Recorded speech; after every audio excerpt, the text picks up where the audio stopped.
Bharat Ratna doctor Bhimrao Ambedkar को कोटि कोटि नमन। ये कार्यक्रम डॉक्टर भीमराव अंबेडकर के जीवन पर आधारित है, जहां भारत की जनता के प्रति उनके योगदानों को पूरी सजगता से चित्रित और रेखांकित करने का प्रयास है। कार्यक्रम में दिखाई गई घटनाएं लब्ध पुस्तकों से ली गई हैं। इस कार्यक्रम के जरिए चैनल की ओर से एक विश्वसनीय, सजग और सकारात्मक प्रयास है कि डॉक्टर बाबा साहेब भीमराव अंबेडकर के जीवन की संघर्ष यात्रा एवं गौरव गाथा पूरे आदर के साथ घर घर पहुंचे और उनके योगदानों से सभी संपूर्णता में परिचित और आह्लादित हों। बाबा कैसे कह सकती है इनको बाबा? मैं इसका बाबा हूँ। साधना ने कैसे उस छोटी बिरादरी के राम जी को बाबा कह दिया? कैसे? गिरीश, समझ, यही तो छल है उनका। छल से वो हमारी बिरादरी के लोगों को अपने साथ मिला लेता है। अरे मुझसे मेरा बेटा छीन लिया, तुझसे तेरी बेटी छीन ली, मगर मैं अपनी बेटी नहीं छीनने दूंगा, चाहे कोई भी हद पार करनी पड़े। ना ही मेरा अधिकार किसी और को देने दूंगा।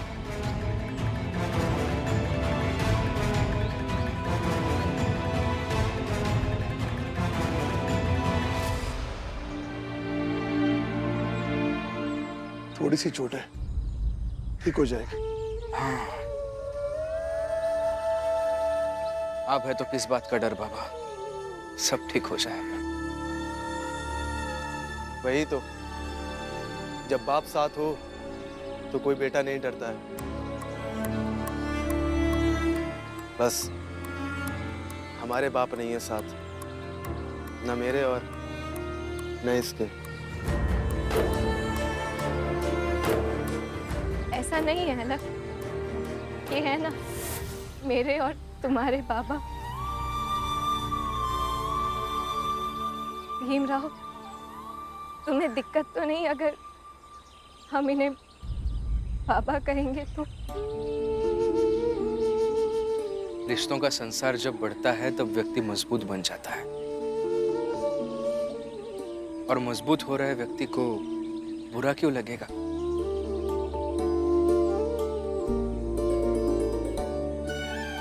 फिर आज से हमारे बाबा।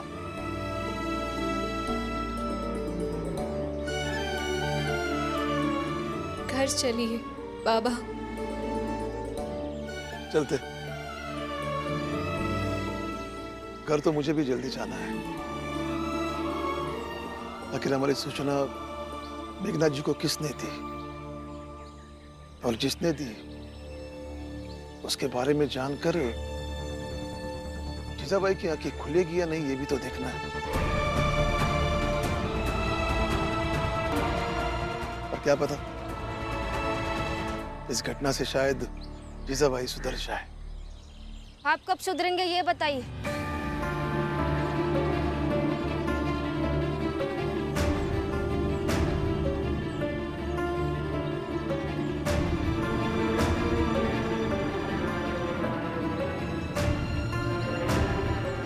ये क्या हुआ है और अब कैसा है? अभी ठीक हूँ, कुछ नहीं, यहाँ थोड़ी चोट लगी है। आप सब ने इतना बड़ा काम किया, बता तो देते।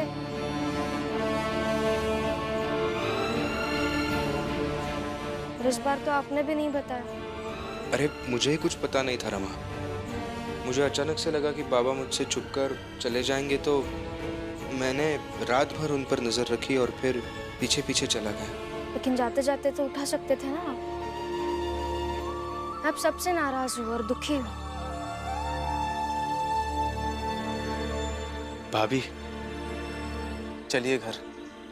अब कभी ऐसे छुपकर जाने की जरूरत नहीं है, क्योंकि अब कहीं जाएंगे ही नहीं हम।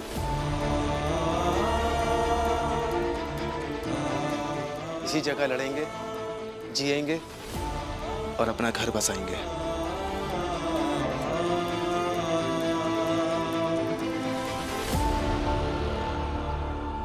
मैं इन्हें पट्टी करवा के आती हूँ।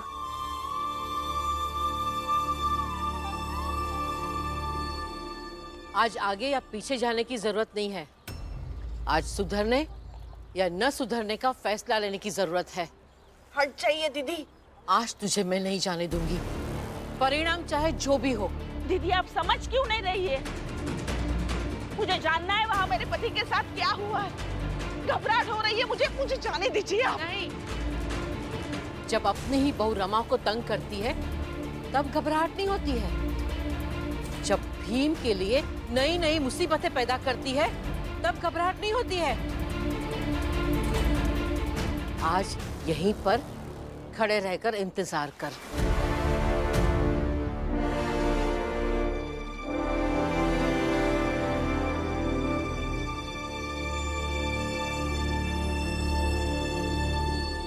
राम जी काका आ गए।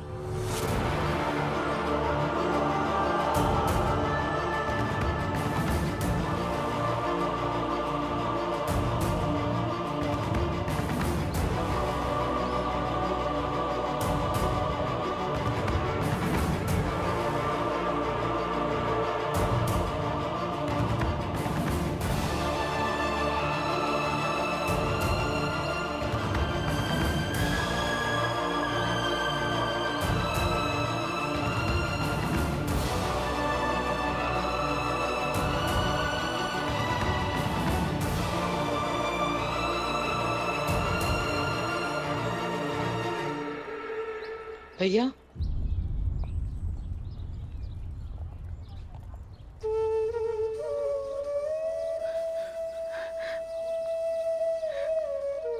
कैसे है आप?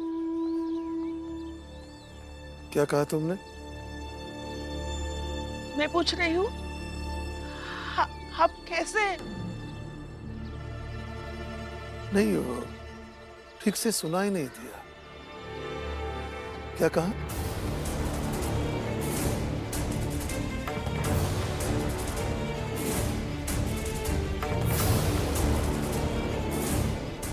मेरे सवालों को आप ऐसे भी कहाँ सुन पाते हैं? रुक जाओ जीजा भाई।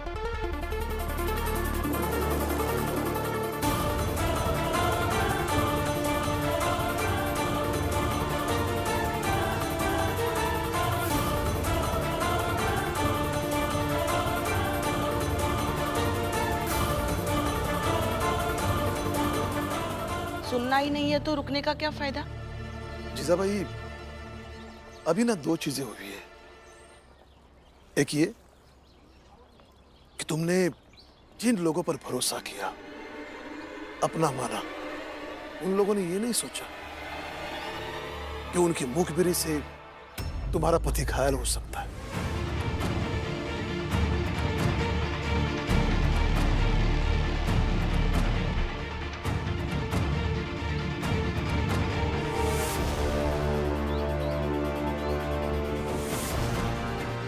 जिससे तुम रिश्ते जोड़ते रहे,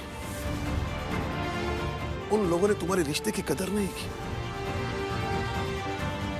और दूसरी बात यह कि ये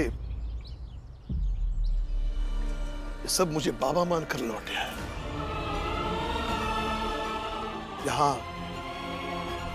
यहां रिश्ते जुड़े।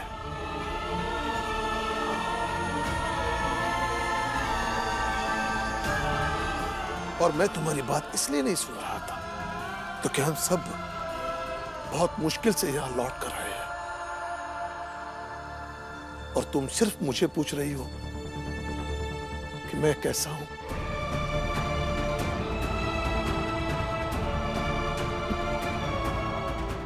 जीजा भाई, अगर तीन में से एक को पूछा जाए तो उस एक के प्रति कितना प्रेम, कितनी चिंता, कितनी फिक्र होती है ये तो नहीं पता। लेकिन बचे दो का अपमान जरूर होता है, और ये बात तुम्हें सीखनी चाहिए।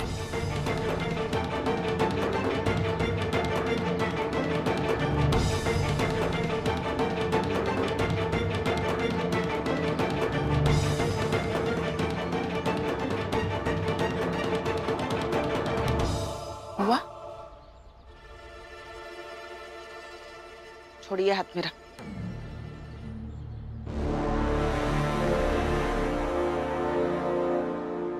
रमा मेरी बात तो सुनो।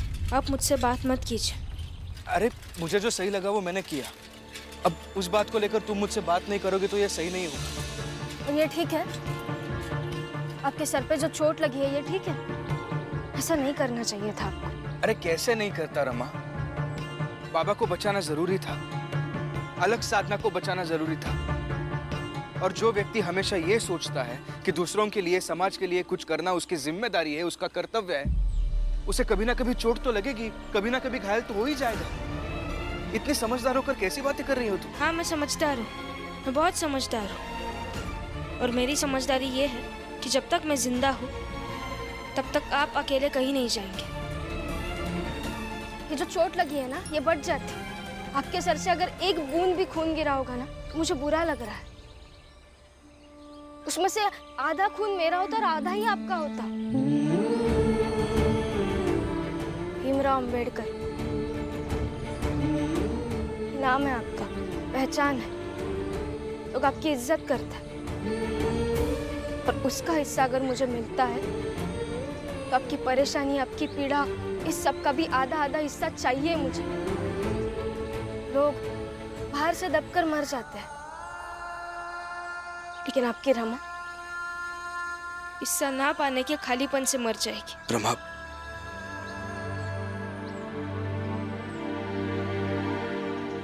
ऐसा मत बोलो। पति हूं तुम्हारा, तकलीफ कैसे बांट सकता हूं?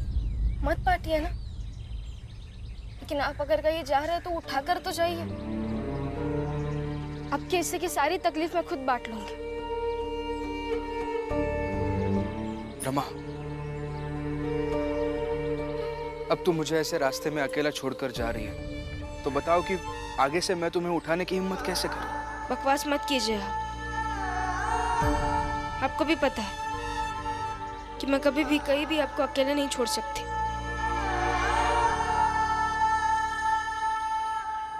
ही चढ़े ही उतरे, सो तो प्रेम न होय। अघट प्रेम पिंजरे बसे, प्रेम कहावे सोय। प्रेम कहावे सोय। जीजा भाई, गले लगाने का संबंध तुम्हारा और हमारा है। मैंने तुम्हारा हाथ पकड़ा है और तुम हाथ छुड़ा रही हो। आज एक ऐसा चौराहा है जहां से तुम मुड़ सकती हो, वापस आ सकती हो।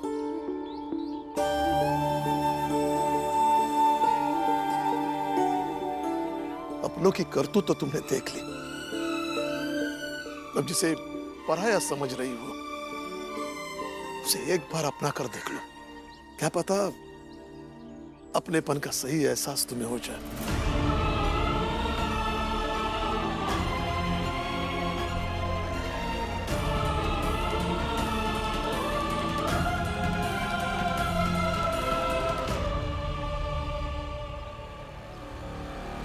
राम जी, हम सब दुश्मन नहीं हैं। पति पत्नी के बीच की बात है ना, आप मत बोलिए, उन्हें करने दीजिए।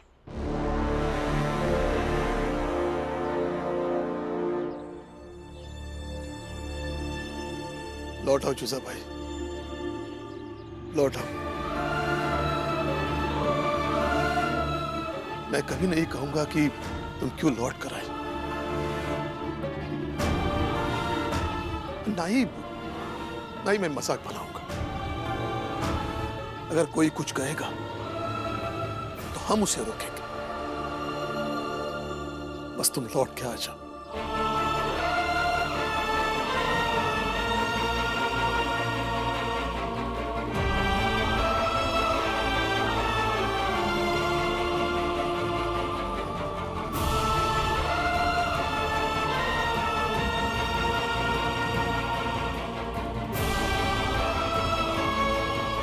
उम्र भर तो लड़ लिया था, अब जिंदगी के कुछ साल बचे हैं। नहीं लड़ते हैं ना।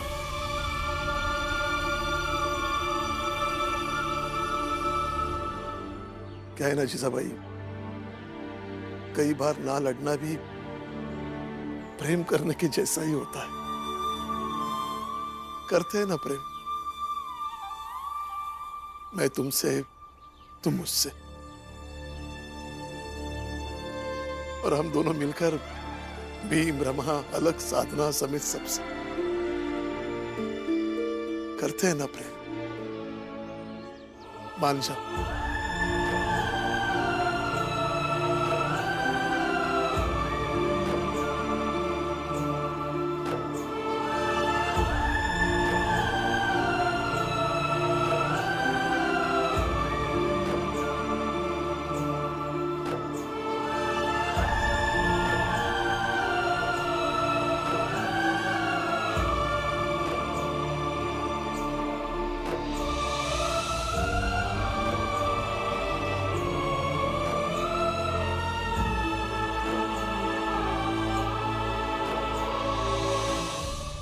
अच्छा नहीं हुआ ये।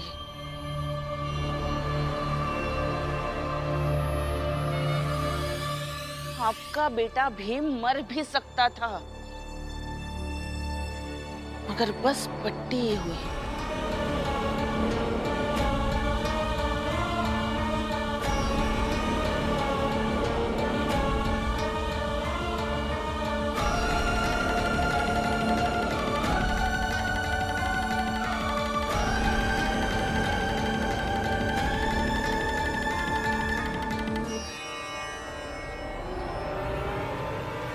छोड़िए हाथ।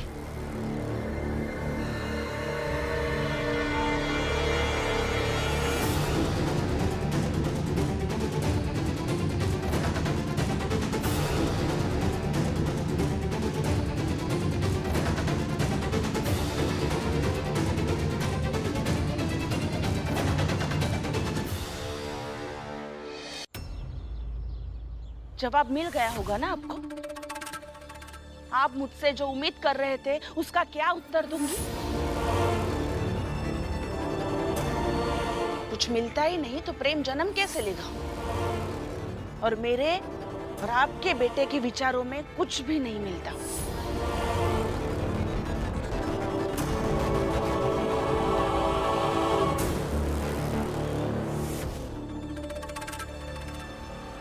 और रहा सवाल अपनों की करतूतों का, तो जब अपने ही घर वालों ने इतनी बार धोखा दिया तब भी उनके साथ रहती हूँ, तो इनके साथ क्यों ना रहूं?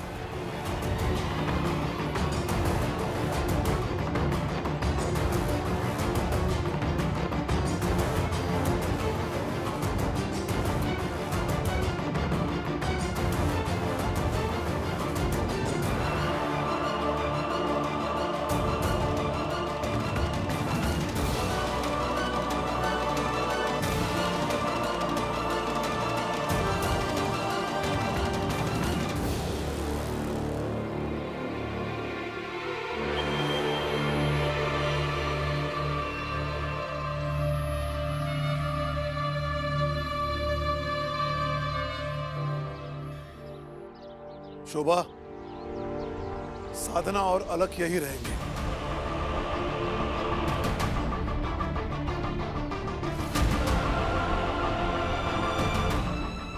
लेकिन राम जी भाव, इनका यहाँ रहना बहुत मुश्किल है। नहीं,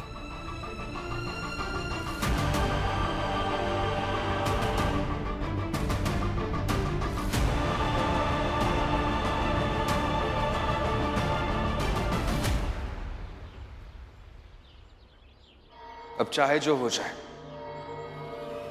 ये दोनों यही रहेंगे।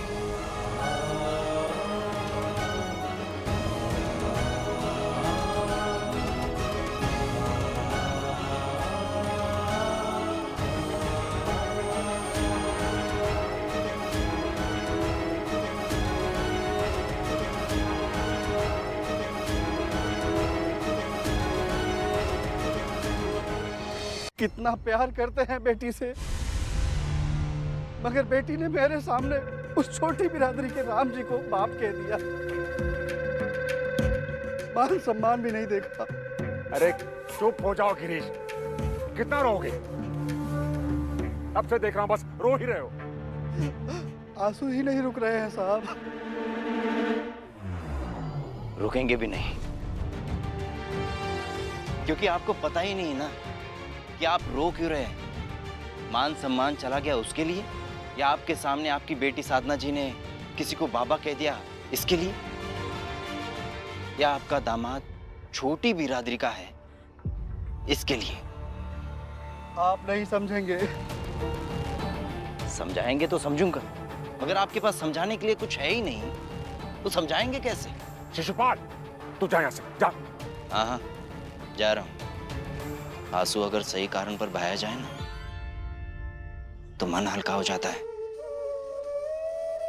और अगर आंसू गलत कारणों पर बहाया जाए तो व्यक्ति भ्रष्ट हो जाता है, और रिश्तों में भ्रष्टाचारी लोग अंततः अकेले हो ही जाते हैं।